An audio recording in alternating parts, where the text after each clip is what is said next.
Bill, you can nod yes if you can see my screen right now. Awesome. Looks good, Jay. You never know with Zoom. I think the last time we had no audio for the first 2 minutes, so we're rocking and rolling today. Doing great. Awesome. Well, we'll go ahead and be respectful of everyone's time today. I'm going to go ahead and start off the FBZA webinar for February 9th. First off, welcome everyone that's on the call today. We appreciate you being here.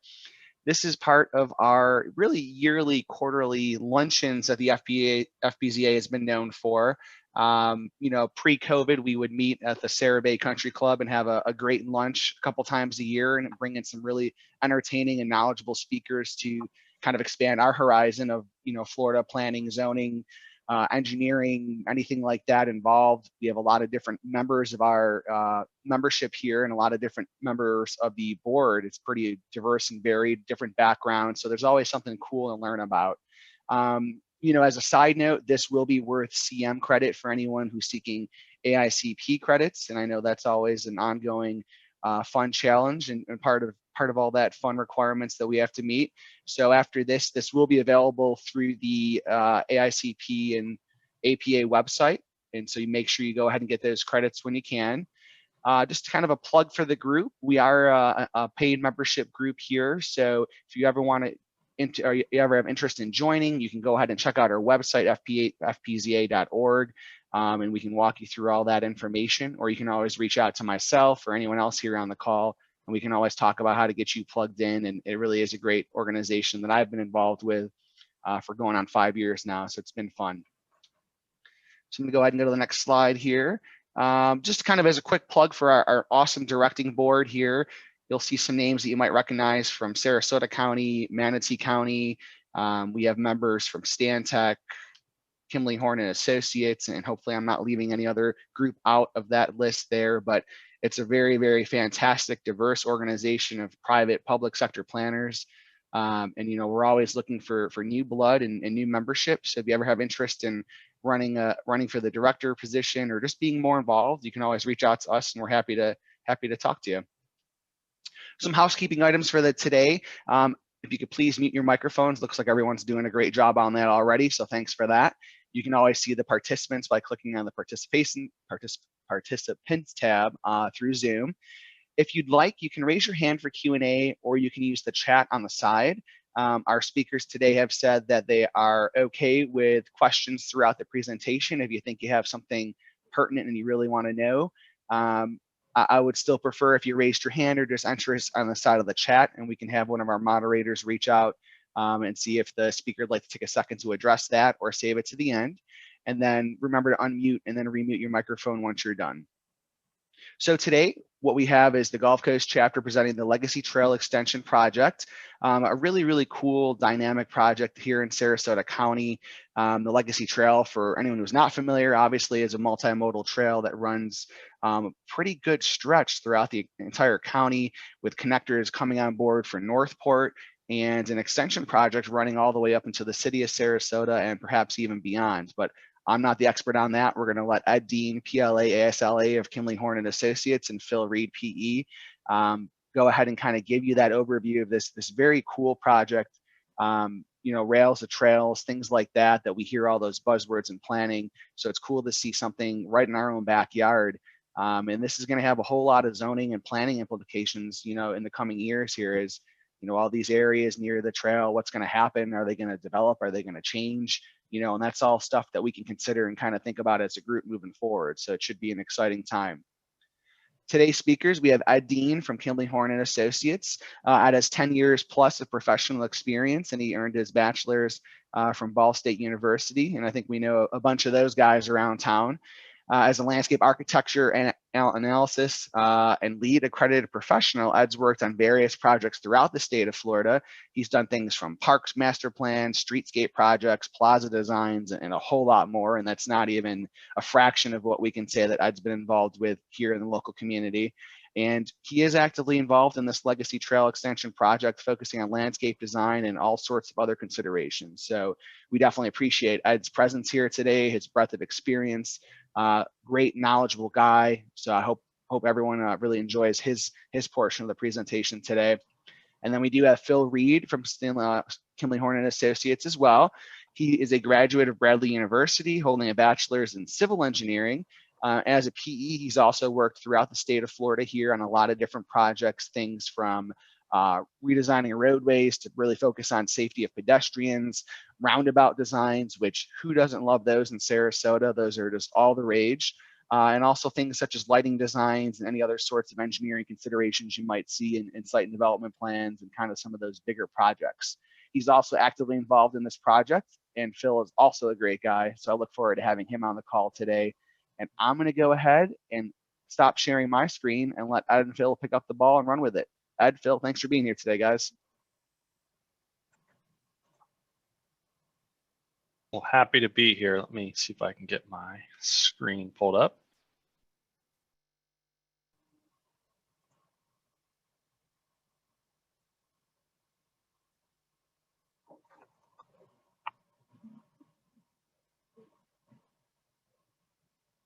Okay. And we can see your screen, Ed, so you're good to go. All right, Phil, do you want to lead us off? Yeah, thanks, James. As James mentioned, my name is Phil Reed. I'm a civil engineer with Kimley Horn. I've been with Kimley Horn for just over 4 years. I'm serving as a project engineer on the Legacy Trail projects, and I've been involved with design really since the inception of the project, and all aspects of design, really. So pass it off to Ed. Thanks, Phil. And as James kind of gave the nice intro there, like I said, I've been with Kimley Horn for about 10 years now. Have been involved with the Legacy Trail project, not necessarily from the initial concept design, but more so through all the construction documents and permitting for the project. So certainly have a great experience level with the project itself. The project team, due to the size of the project team is quite extensive. Kimley Horn involved many disciplines that came together during the design of the Legacy Trail project, and those include the trail design, civil site design for the trailheads, structures involved for 2 prefabricated pedestrian bridges, landscape architecture, stormwater, utilities, and our sub VHB was responsible for the design of signals and sign-in marking at our intersections that we're crossing. AECOM was brought on by the county to monitor construction inspection as a CEI, and John F. Swift is under contract with Sarasota County as the construction manager at risk to manage the construction and GMP prep for the project.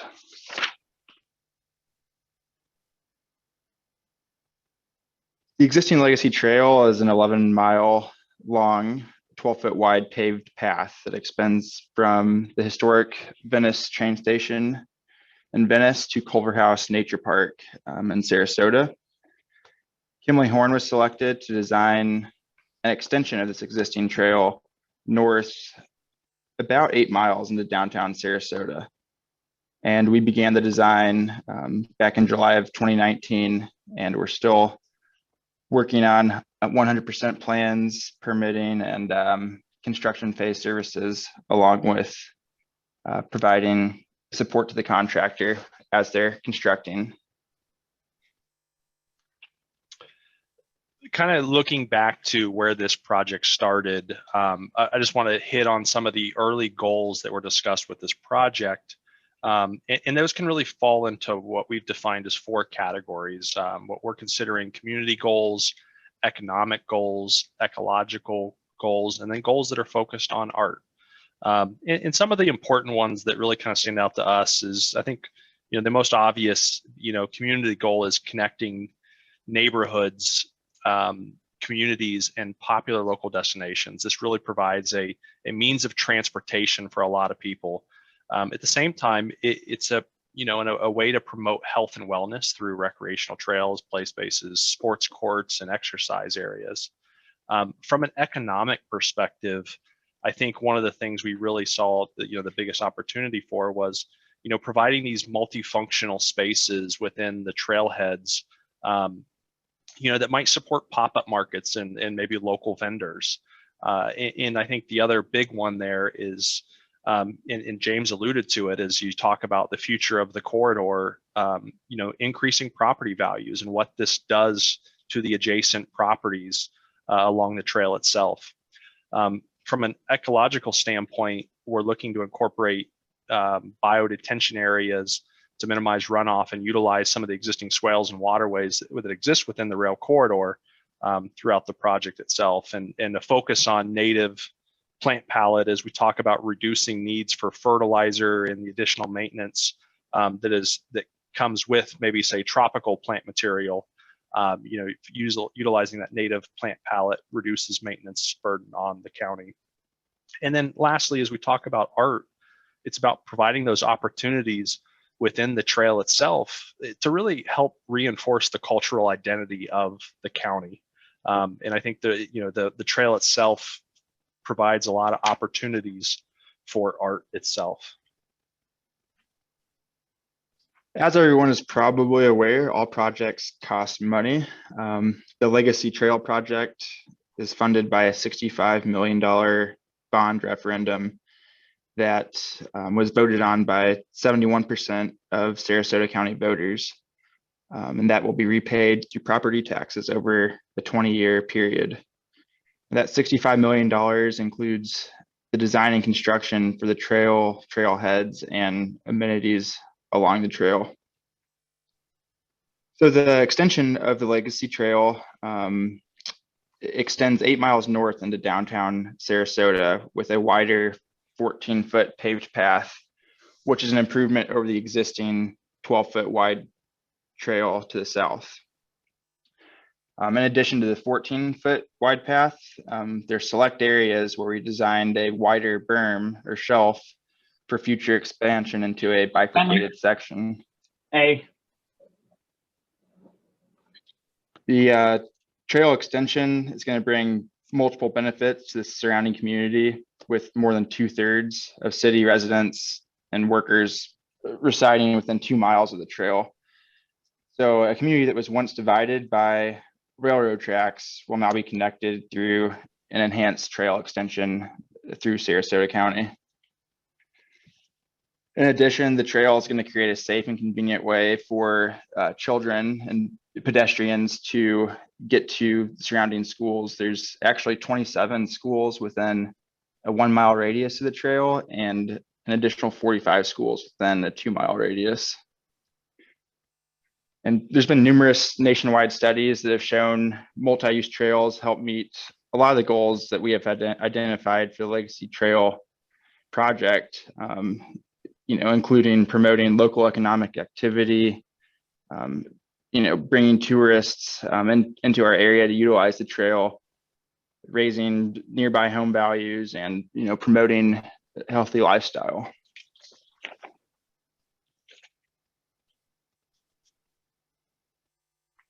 Every project has unique challenges associated with projects.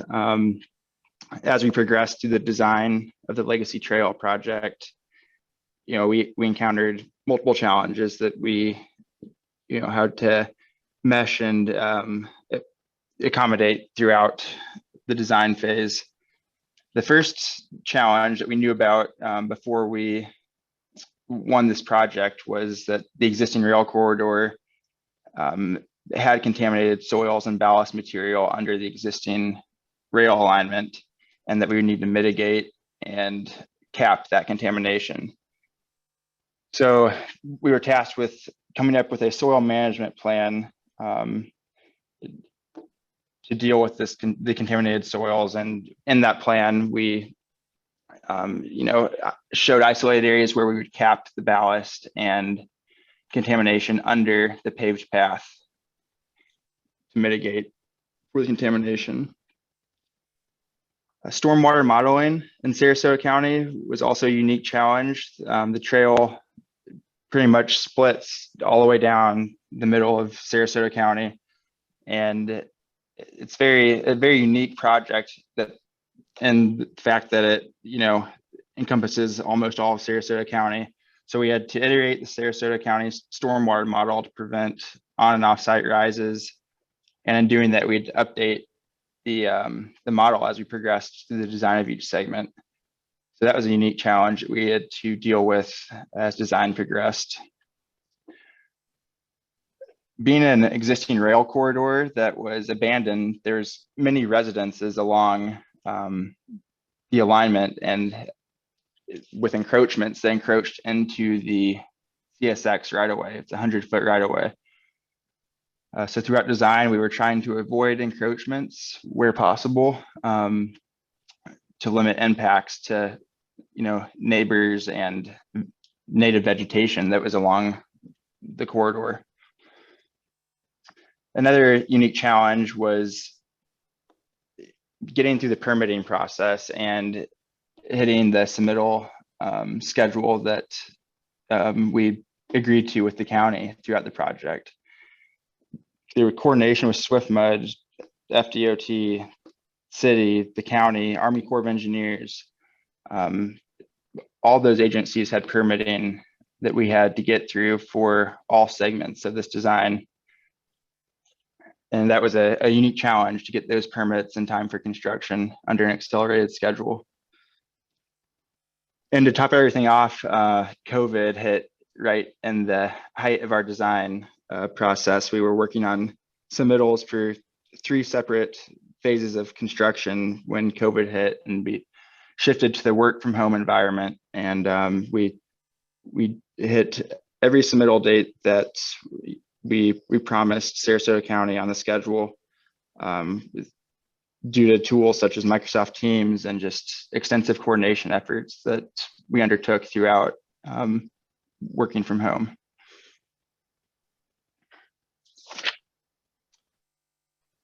I think just to build on that too, I mean, I think what's interesting to me about, our COVID experience is that, we really went from, say multiple offices from our Kimley Horn team of having, 5 or 6 offices that are all, serving different capacities on this project to, individual offices of 50 or 60 people who are having to coordinate on a new level.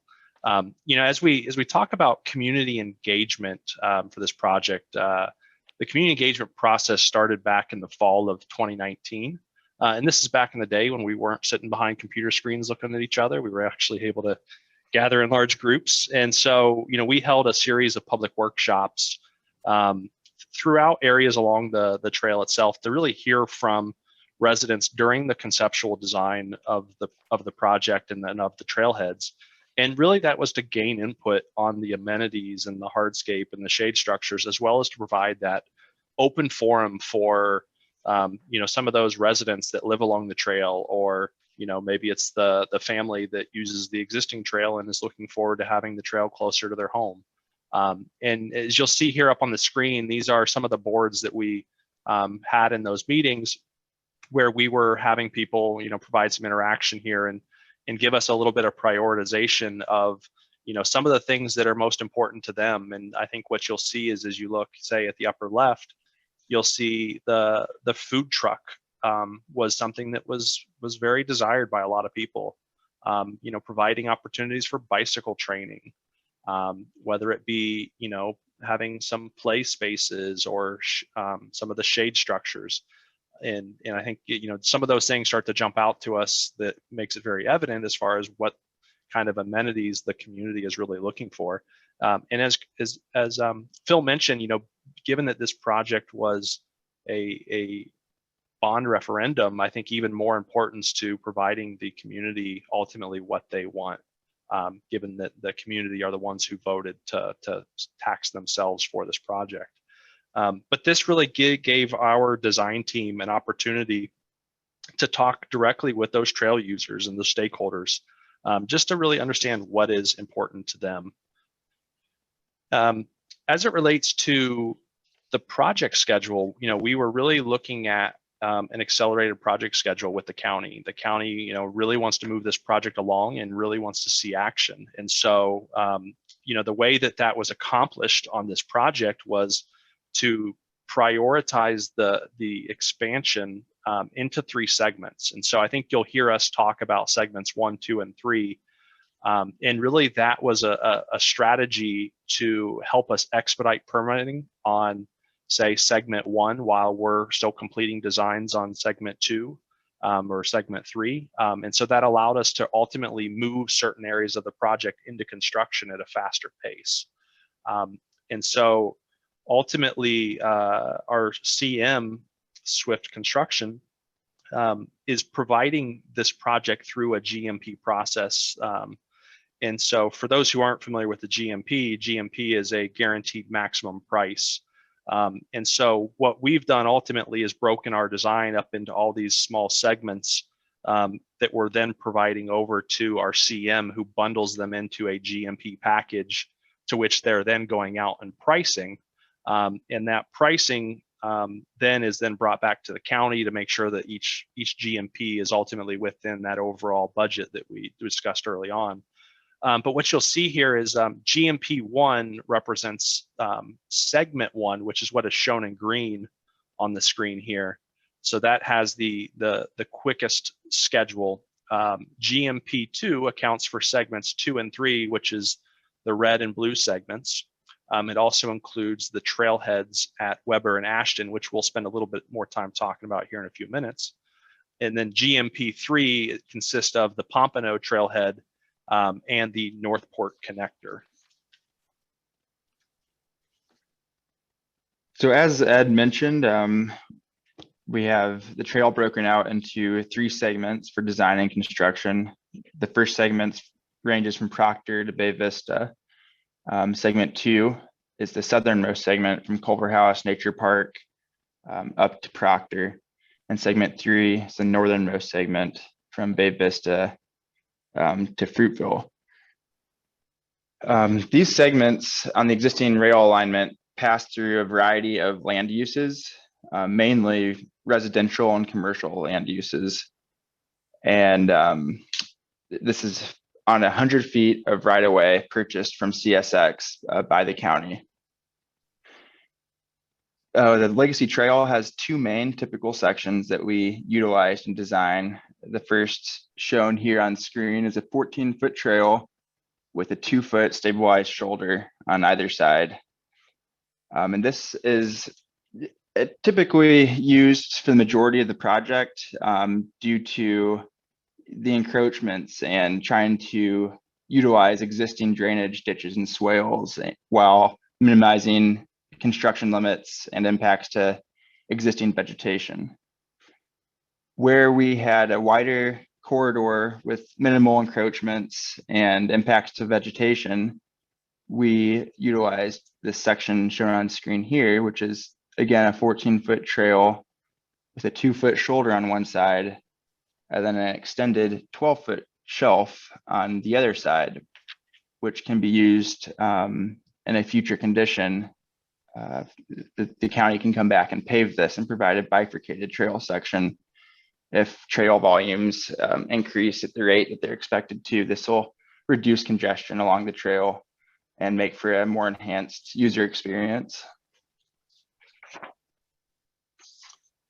As we talk about the impact to existing vegetation, I think what's important to note is that we certainly recognize, as well as the county, the value that trees provide to the environment, to the residents, as well as the trail users.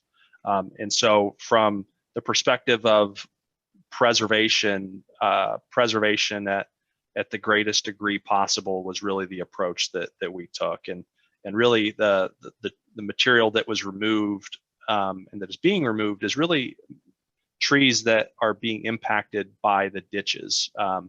The photo you're seeing here on the screen is kind of during some of the mass grading after some of the tree removal, and you can see there, the old railroad corridor provides a lot of nice mature vegetation, and so we certainly have tried to preserve as much of that as we possibly can. As we talk about the context of the corridor, and in some cases where you have residential property abutting the trail, where maybe historically those residents were very used to a very private experience in their backyard, or now have a public trail running through. And so where where we can, we have put every emphasis on preserving that vegetation to provide that buffer to the greatest extent possible. It's also worth noting that, you know, there's several grand trees along this corridor that are all being preserved as well. Hey, Ed, I had a quick question for you, actually. Just on that, you know, it's good to see such an emphasis on preservation, especially with the buffers. And it's interesting because you do have a lot of different property use types that you're running through there, right? And you kind of alluded to the fact residential probably is very concerned about, well, maybe not very concerned, but probably have concerns about what used to be kind of a private backyard or a private quiet area, having more people back there.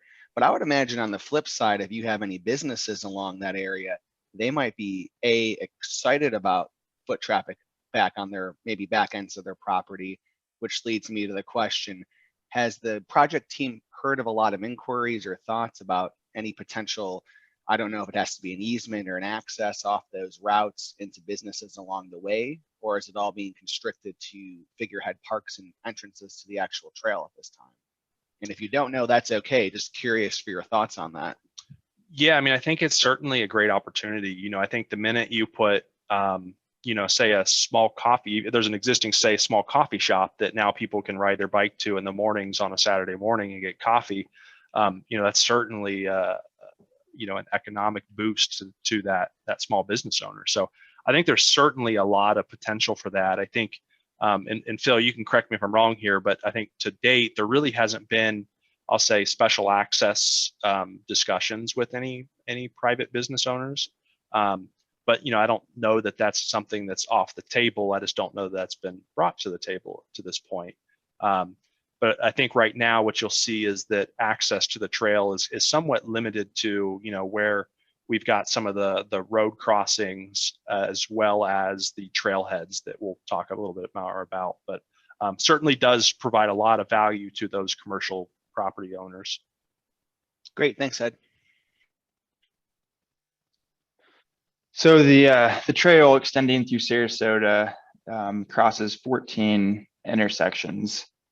And when you're crossing 14 intersections, you need to have a safe way to cross trail users. And to do that, we used 3 main crossing types. The first being a pedestrian hybrid beacon, also known as a HOC crossing. The second, a rectangular rapid flashing beacon, or RRFB. And third crossing type is just a full traffic signal that VHB would have designed and would be constructed at the crossing location. So the first crossing type, the HOC signal, it's a button actuated 3-section flashing signal head with a pretty standard pedestrian countdown signal head for the pedestrian movement. And if you're familiar with the Sarasota area, this image on screen here is at US 41 at the Ritz in downtown Sarasota. And this is a HOC signal that was implemented a few years back, and similar to what will be proposed at Proctor, Weber, Bay Vista, and Sawyer Loop on the Legacy Trail. The second crossing type, the RFB crossing, is a button actuated flashing beacon that is mounted on the pedestrian crossing signs as shown in this image on screen. This crossing is actually an existing Legacy Trail crossing at Central Sarasota Parkway at the northern limits of the existing trail. So this is similar to the crossing types that will be utilized at Wilkinson, Ashton, Shade, School, and Ringling. These are all lower volume, single lane roadways, so this crossing type is more appropriate at these locations. Then the third crossing type, the full signal, these are being proposed at Bee Ridge, Clark, Beneva, and Tuttle. These are more of the high volume, high risk locations.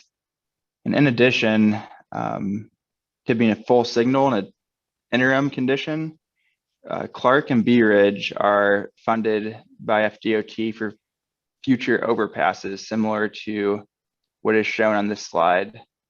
So hopefully those will be constructed in the next few years, and those signalized crossings will go away. Beneva, Tuttle, and Bay Vista are under a PD&E study with the county for potential future overpasses, similar to what you're seeing on screen here as well.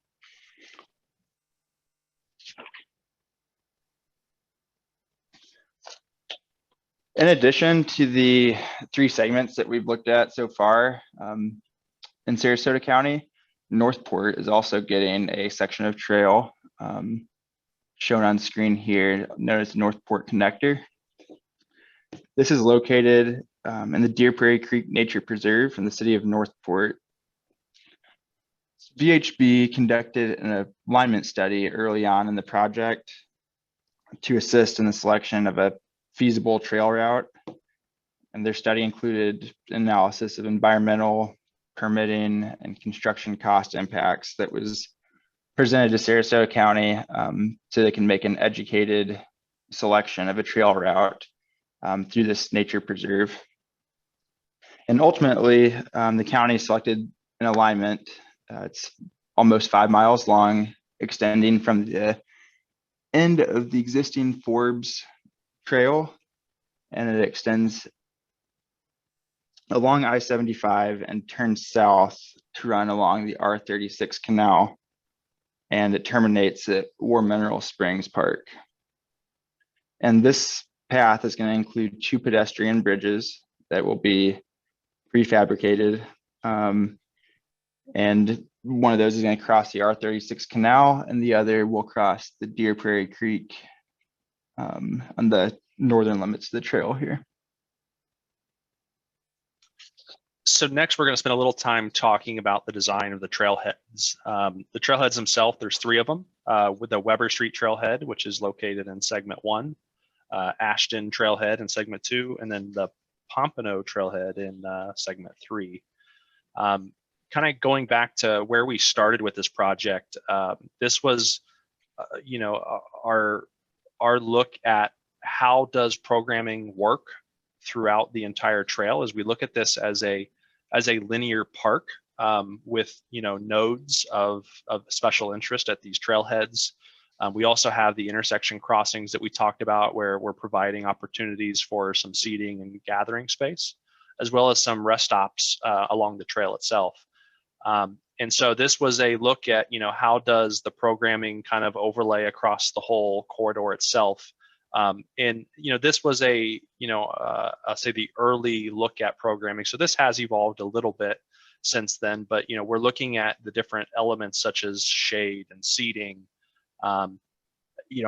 tables and playgrounds and parking and restrooms, all the way down to playgrounds and bike share stations and overpasses and things along that nature. So this was a way for us to kind of look at all those different uses and how do they all fit together in the big picture. This, what I've got up on the screen now, is a concept plan for the Weber Street Trailhead. Again, this has evolved since this concept here, but I think what's worth noting is that the Weber Street Trailhead it sits in a very residential context.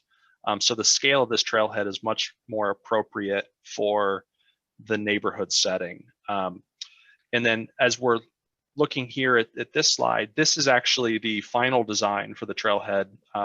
So I'm showing the concept so you can kind of see a little bit more of the process from that initial illustrative concept to us getting more into the construction documents on this. But from a programming perspective, kind of what we're showing here, the trailhead itself is located on the east side of the trail. The trail is shown up here, if you can see my mouse. So when you enter the trailhead itself, you'll see we've got a small amount of parking spaces, just a handful of spots there. You'll see we've got new pavement here, which provides the actual connection to the trail itself. You'll see a restroom building here. This box that you're seeing here is actually the playground You'll also see dry detention with littoral plantings to help address some water quality. You will also see all these circles here are all the existing trees. And so as we kind of talked earlier about the importance of vegetation, you'll see a lot of emphasis on preservation. You'll also see 2 grand trees that are shown within this trailhead to be preserved. In addition to that, there's spaces here and here where you will see picnic tables as well as shade structures and some barbecue grills. We've got lots of benches and seating throughout the trailhead. You also will find that there will be, a bike repair station for somebody who maybe needs to put some air in their tires before they jump on the trail. And then I think the other thing that's worth noting as we talk about the trailhead design is that, from a landscape perspective, there's that focus on native plant material. All the material that's proposed on all the trailheads is native. So again, to reduce some of those maintenance needs. And as I mentioned too, the residential context of this trailheads here, you will find that we are proposing some privacy fencing along the back of those properties to help give them some of that additional privacy for this trailhead. As we look ahead here, this is the Ashton Road trailhead. And again, this is one of the early concepts. What you'll see is this one steps up a little bit in scale. There's a little bit more programming involved, a little bit larger parking, and a greater emphasis on open space. This trailhead is located along Ashton Road. North here on this view is to the right. So you have the trail here shown right here. So the trailhead itself is located on the west side of the trail.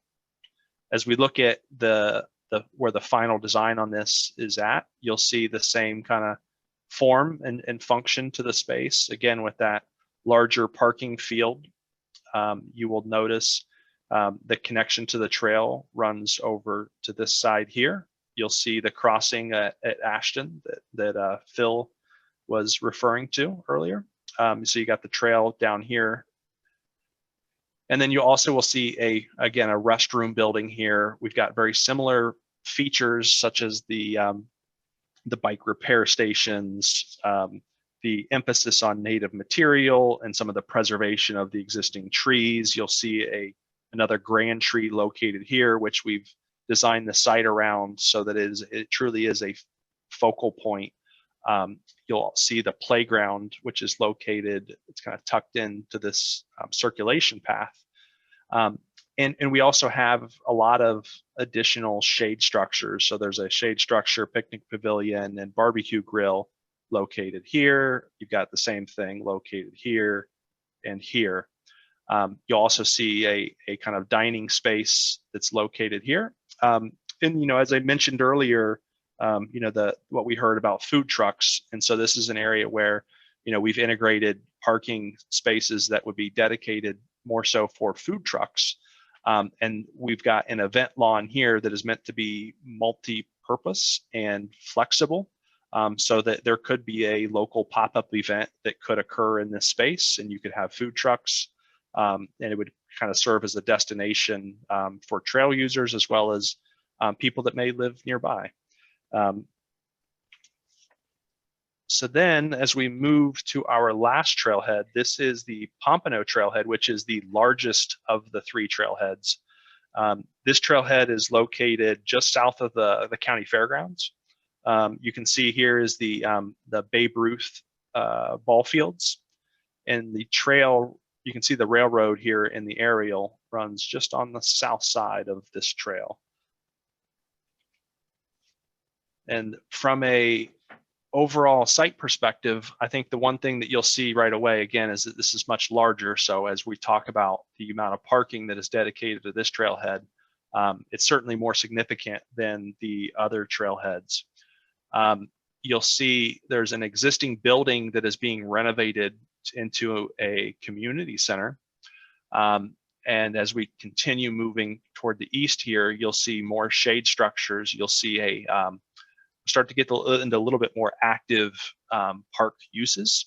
So we have a half-court basketball court here. You also will see a playground as well as a climbing wall. And so again, this is to kind of serve some of the different needs of the community. And you also will see kind of intermixed in here is some of the same kind of shade structures that we've talked about at some of the other trailheads.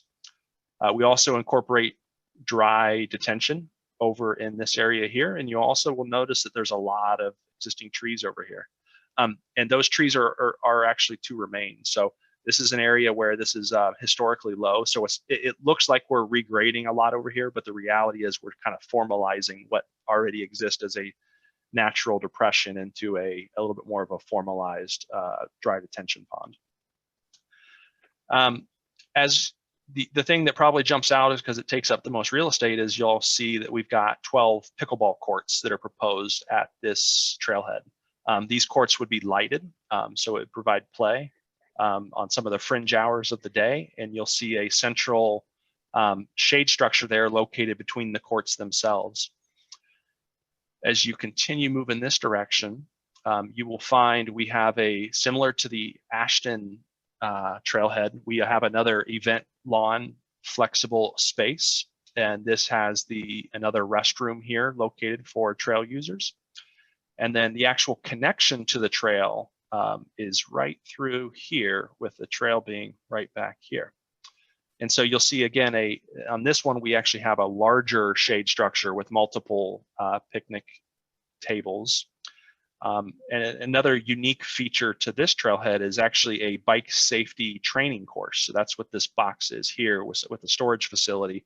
But this would actually provide a place for small kids to come learn the rules of the road without actually having to navigate the roads themselves. And so that's an opportunity for kids to have that learning experience without the dangers of being out on the street itself. But and as I mentioned with the other two trailheads, again, a strong emphasis on native planting design, efficient, low volume irrigation are all very important things as we talk about the project.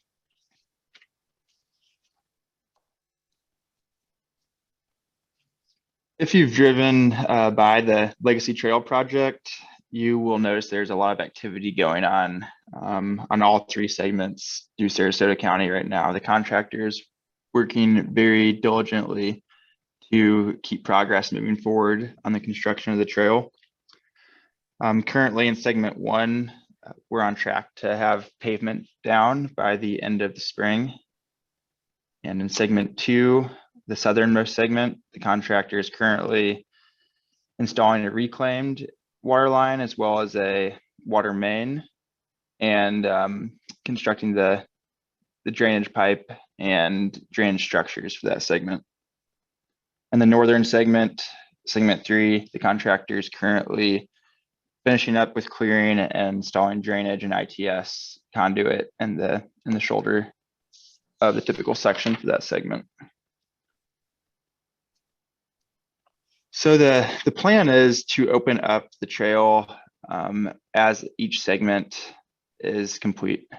So GMP 1, that includes segment 1, so Proctor to Bay Vista.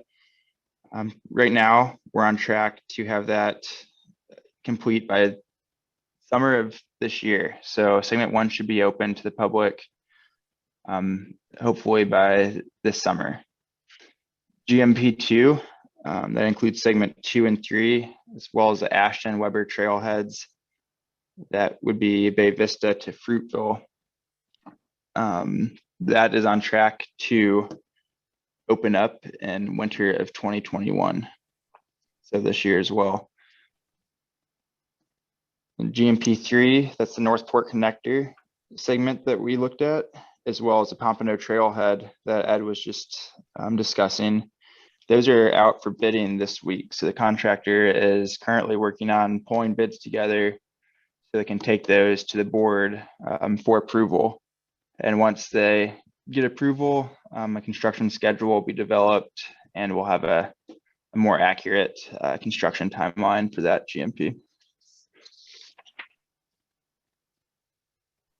So with that, I think we can open it up to some questions. If anybody would like some more information on what we were talking about here. Yeah, thanks guys so much. That was great presentation. Wow, it's just a very ambitious project, especially for the speed at which it's moving and the amount of pavement actually being put down. That's definitely impressive. Did anyone have any questions for Ed or Phil at this time? You can feel free to go ahead and unmute your mic, and questions and comments are welcome.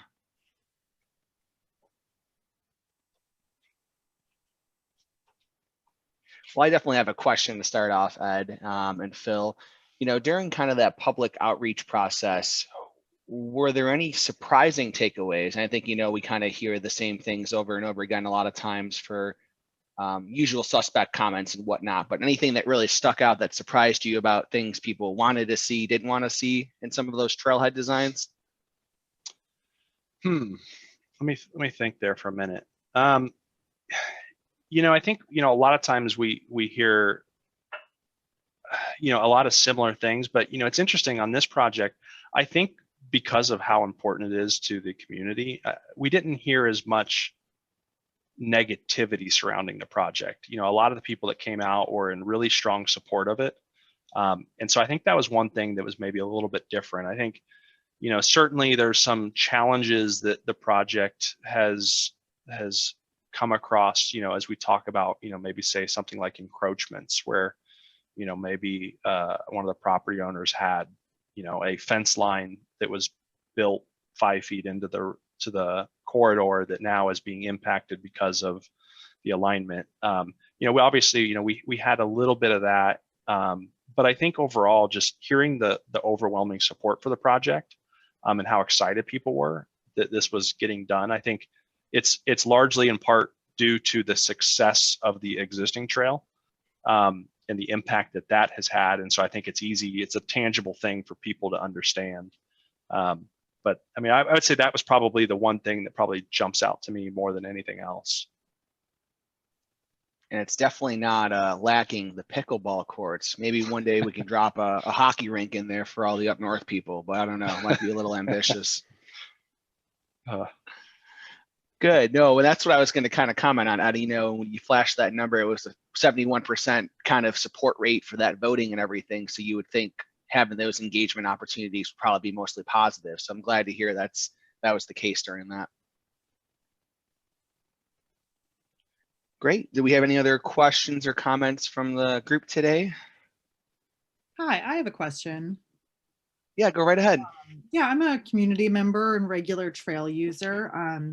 I was wondering if there were any plans to install any permanent fixtures to help mitigate speeding on the trail. I use quad skates and go about 10 miles per hour, and I regularly get passed at least double my speed by cyclists, and especially as the trail becomes a longer length, it'll be more appealing to long distance, high speed, high skill cyclists who are not necessarily at all cognizant of the 15 mile per hour speed limit. Phil, I don't know. There are rule signs that are going to be installed, and I believe that the design speed and posted speed is 15 miles per hour. Now, to enforce that, I don't think that as a part of our project, there's no enforcement mechanisms that have been planned at this point. But I will say that if the county decides to go the bifurcated route in the future, that will provide, a separate pedestrian walking side of the path and a side for the faster moving cyclists and, roller skaters. Ed, I don't know if you want to add to that. I was just going to say too, I mean, I think, Phil's right in that, there wasn't necessarily a specific mechanism that was put in place, but as we talk about, providing some additional width, it certainly makes it maybe a little bit more comfortable. It is a multi-use trail. So, obviously we have to be careful of how those coexist. And the best thing we can do is provide a wider width. And then, as we talk about, where we're meeting crossings and things like that, we go to a bifurcated approach to the crossing where we're trying to divert traffic a little bit to slow people down, at least at the crossings. But, on the main portion of the trail, there's not really anything specifically to address it. That's a great question. Thank you for that. Yeah, thank you. That's definitely a consideration. I know you have to kind of think about, Ed, right, when you design those for all the different types of uses and Yeah, you know, and different. I think from an ideal perspective, you know, if you know, we were certainly balancing the width of that right of way. You know, we have that 100 feet, and the more we expand the trail, the further we impact vegetation and impact those adjacent properties. And I think in an ideal world, if we had more space, I think we could have provided more opportunities for what Phil was discussing with the bifurcated approach, where we can separate those users out. But I think that, you know, that just comes with needing more real estate.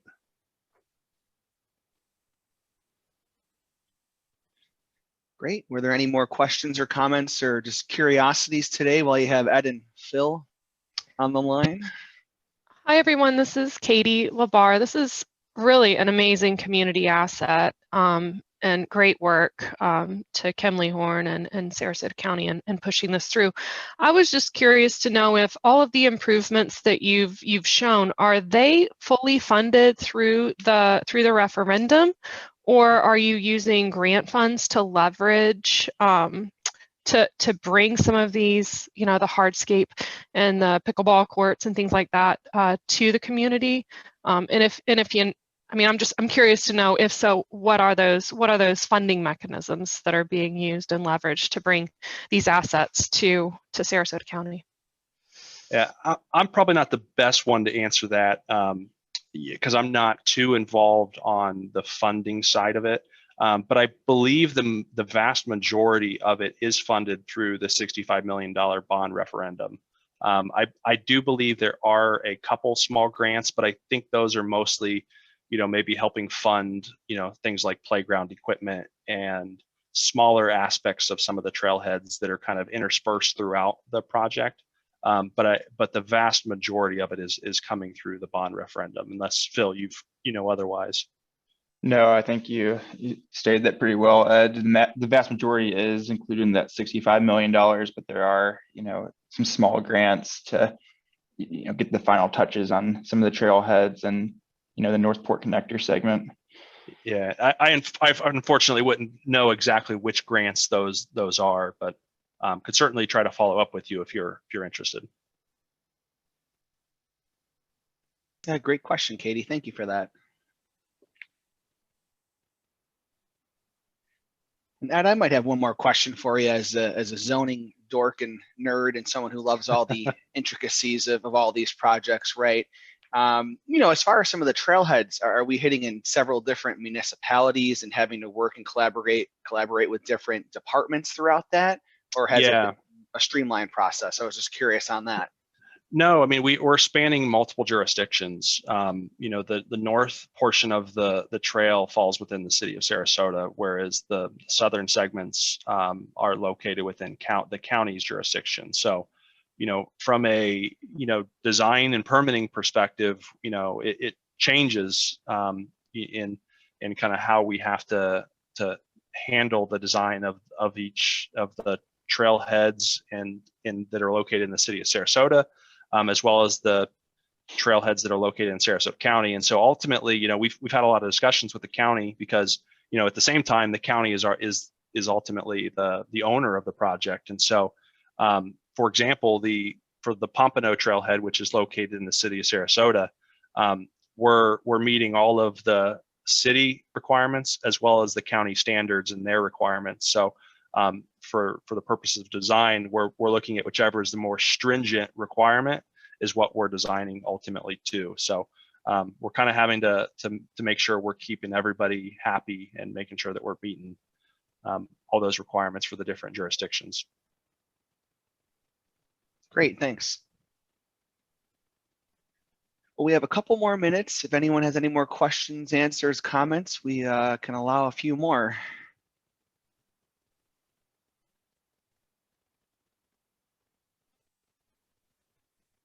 Well, hearing none, I'd like to thank Ed and Phil for their time today. Thank you guys so much. It was a great presentation. What a cool, amazing project that like Katie said, is really going to be just a community asset for years and years to come. And I personally can't wait to get on there and have some fun and really just see how, you know, how such a trail is going to maybe even fundamentally impact, you know, development and what you see up and down that corridor. And maybe things change over time. It'll be definitely an interesting dynamic period for the county and the city, you know, as those corridors come online there. So thanks, guys. You're welcome. I appreciate you having us on. Yeah, thanks, James.